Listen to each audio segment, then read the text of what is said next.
Right, so hello viewers, and welcome back to our Let's Play of Star Ruler 2. I'm your host, Chu, and welcome to episode 6 within our series here. So anyhow, starting off episode 6 here, a bit of announcements again. The reason why we haven't been, publishing too many episodes for the series here so far is the fact that I've been waiting for the game to receive a few updates here, and in general a bit more content for us to check out.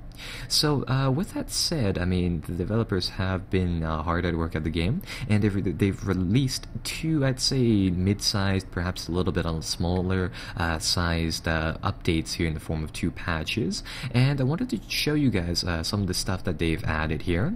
So, I mean, with that said, this will be a bit of a shorter portion inside our Let's Play series, mainly due to the fact that we've gained a very strong lead over our enemies here in just simply the amount of points that we have, indicating our strength there. Namely, you kind of notice that here where it says that we have -1 strength, despite the fact that if I bring up all Flake's ships here, we have an army worth 72,000 in strength. So anyhow, I wanted to show you guys a few things just about the game in general. Quite honestly, inside this episode we probably won't see too much development inside our galaxy here, mainly because it's also kind of crashy in the experimental version here. So starting off, the game's trade routes now are more or less abstracted, in the sense that now you have a few of these buzzing trader ships going from planet to planet, and they carry goods of indeterminate value depending on where, or rather which planets they're going to and where they came from. So I think that adds a tad of an element to say the importance of the pirates, or the remnants as I think they call it inside the game now. So yeah, that poses a threat there.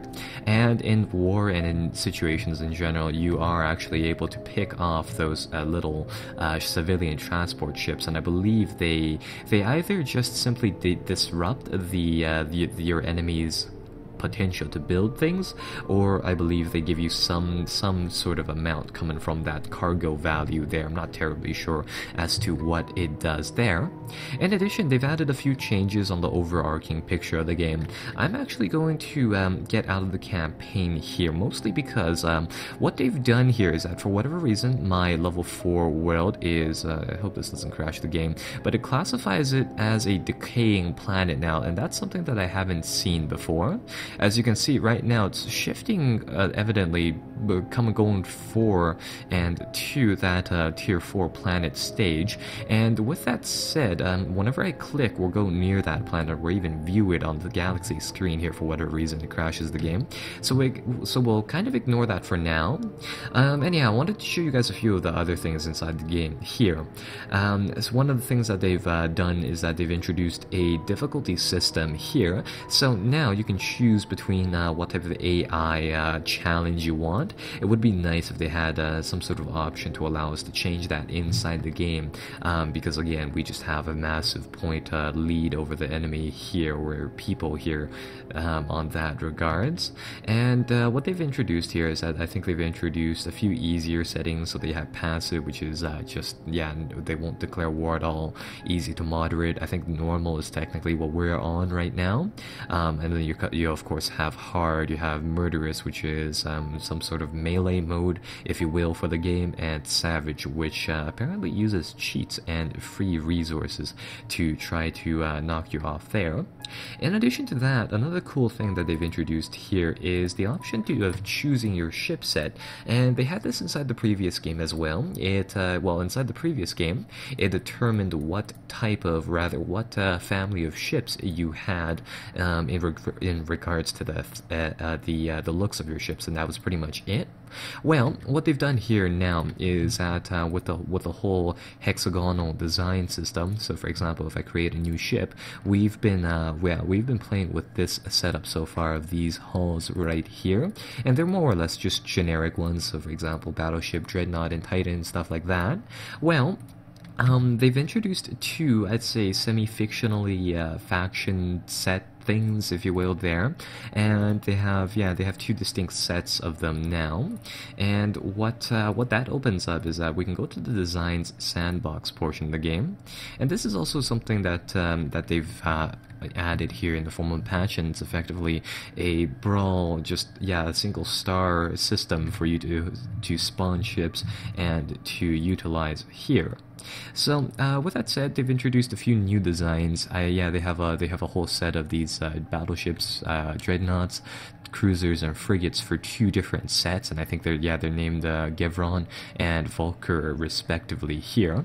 So I mean, this plays a role into the battles. I'd assume that it for single player experiences it'd be more so of just aesthetics type of thing, but in multiplayer, I mean, you could really get down and into the systems of saying, hey, how do the loadouts of these different ship hexagonal, I don't know, setups matter and all that. So yeah, they've introduced two of them here, and they have their own distinct looks and different setups there. And they have a few preset ships here for us to use, though I believe these are all based off of the same setup. So for example, we have some sort of Titan ship. I think this one is based off of the the Volker battleship here.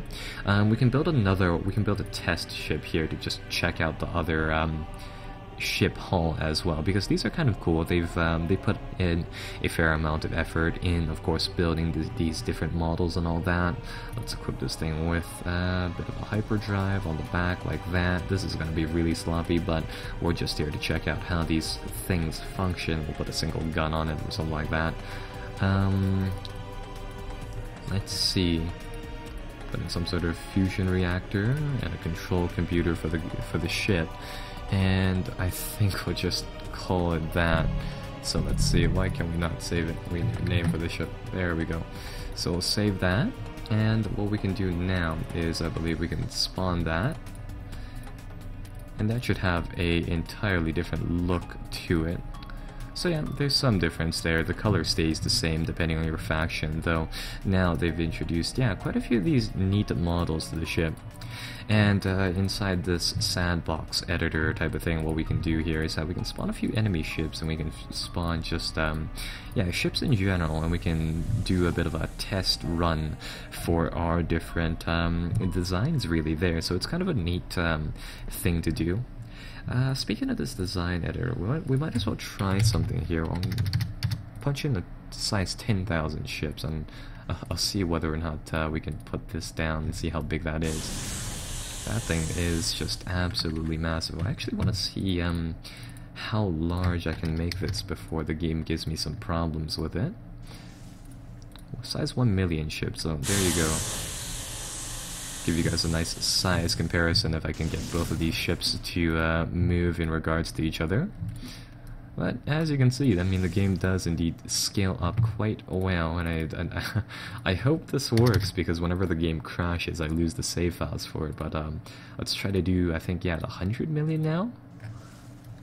So yeah, so you have the scaling type of thing going on there, and you can definitely make some really, really big ships, and of course duke it out with them as well.